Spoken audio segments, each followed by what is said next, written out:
I'm bored.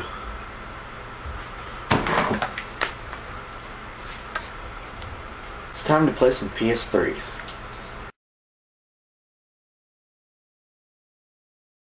Now, I could just review another crappy PS3 game, but I don't really have any more crappy PS3 games to review. I've showed you Via Domus and Back to the Future, but the rest of my PS3 games are good, or just not good enough to review. I mean, I could just show you some crap like The Sims 3 or Skate 3, but instead, I think I'm going to show you a good game for a change. Uncharted 3. So let's play some HD Uncharted 3. Let's do it. Yeah. Fuck this. Let's go play in a more comfortable environment. No. Trash can isn't really a good idea to play. Let's try the basement.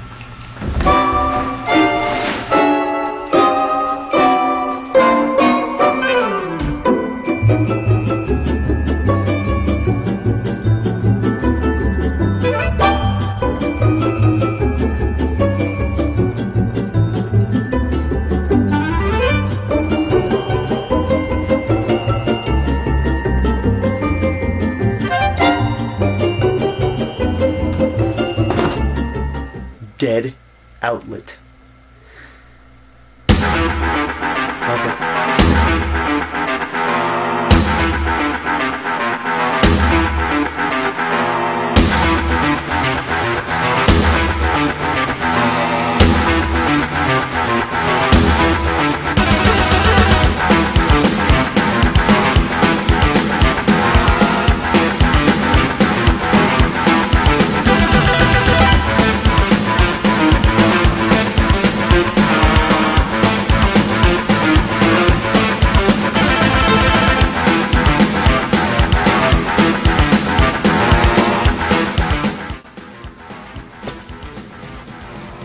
That's the TV.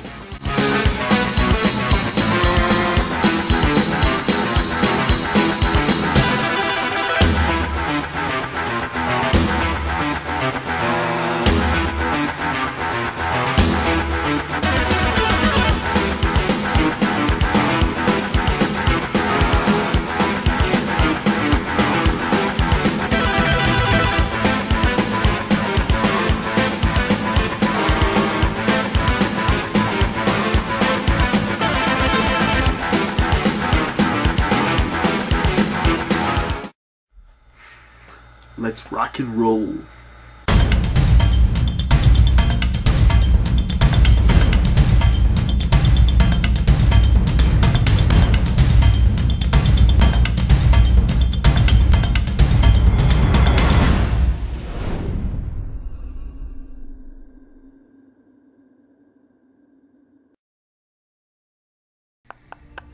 Uncharted 3.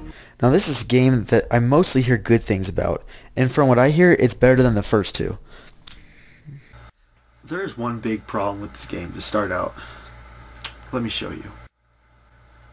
I gotta go get something. Be right back. Alright. We are ready. The big problem with this game, with Uncharted 3, is the fact that you can basically pirate it without pirating it. Pirating. Pirated. Titty. Here's how you get your own copy of the game. First, you must have the movie National Treasure. It's a big pile of shit, but you gotta have it somewhere. Second movie, Indiana Jones Raiders of the Lost Ark. Great classic film. You should probably have it somewhere. Anyway, first, you grab National Treasure. Put it inside of your blender. Make it just fit. If you have to, just smash the disc. Just smash it. Just so that it will go. And there you go. Got that in there. Next, you put Indiana Jones inside your blender. So again, you smash it. Once you've gotten that in there, then you put the top on the blender. Then you mix it up.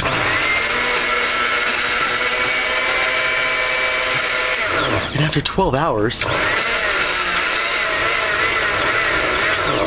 it is done. You then pour it out. And there, you have Uncharted 3. Oh, wait. Oh. That tends to happen sometimes. Damn it. Well, good thing I already have the game. Honestly, I don't understand most of the story because I skipped about 95% of the cutscenes.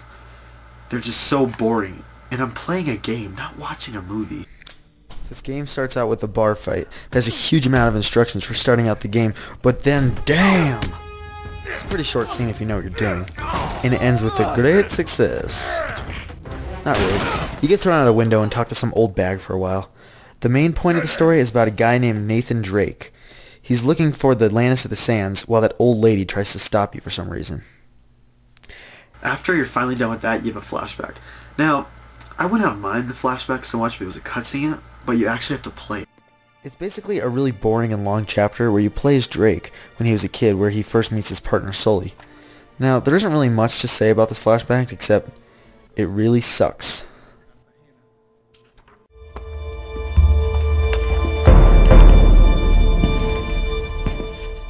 It's like the movie National Treasure. The game is just finding treasure after treasure after treasure after treasure after treasure after treasure after treasure after treasure after treasure after treasure after treasure. Well, you get the point. There's a lot of treasures. The first treasure is located in London. Now, the first thing I noticed while getting into the game was the controls on the pistol. I honestly hate it. It feels kind of weird to me, and I don't usually do very well with it. But the rest of the gun controls are too bad, so I don't know why the pistol's like this.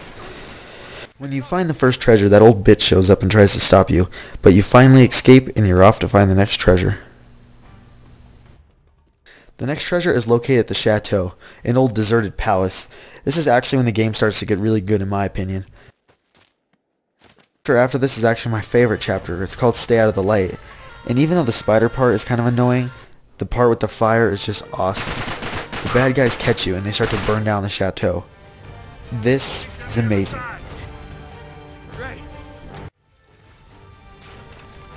And it's just really fucking fun. Like this.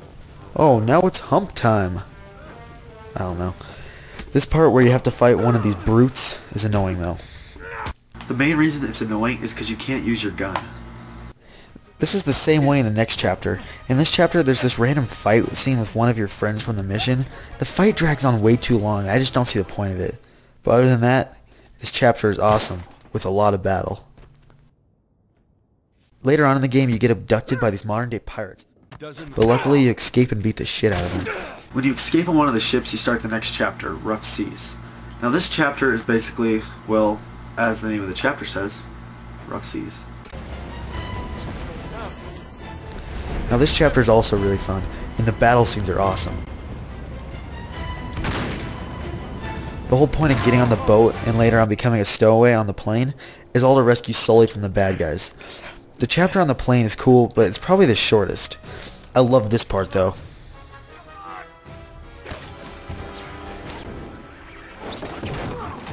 That is amazing. But once the plane crashes, this is when the game starts to get a little boring in my opinion. You find this ghost town, and the setting is just really boring, and I don't know, I just don't like it. I don't think the battle is as good as before also.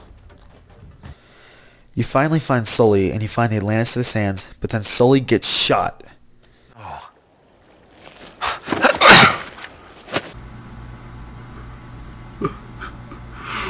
Oh, how sad.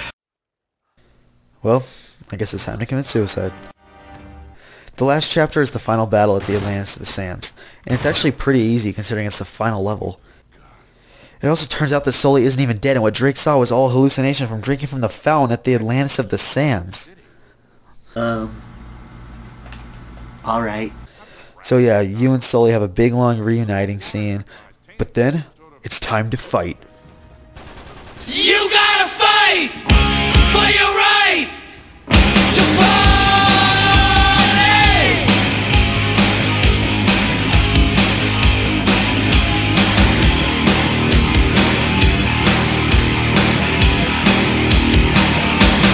You gotta fight! Throughout this entire battle part, Sully cusses about 23 times. I was actually really surprised that this game was Give me your goddamn hand! I mean, the violence isn't too bad, but they just need to watch their fucking mouths. So you kick some ass, the city collapses, that old bitch dies, and you have found the Atlantis of the Sands. It's not much, is it? It's enough. Yeah. The end.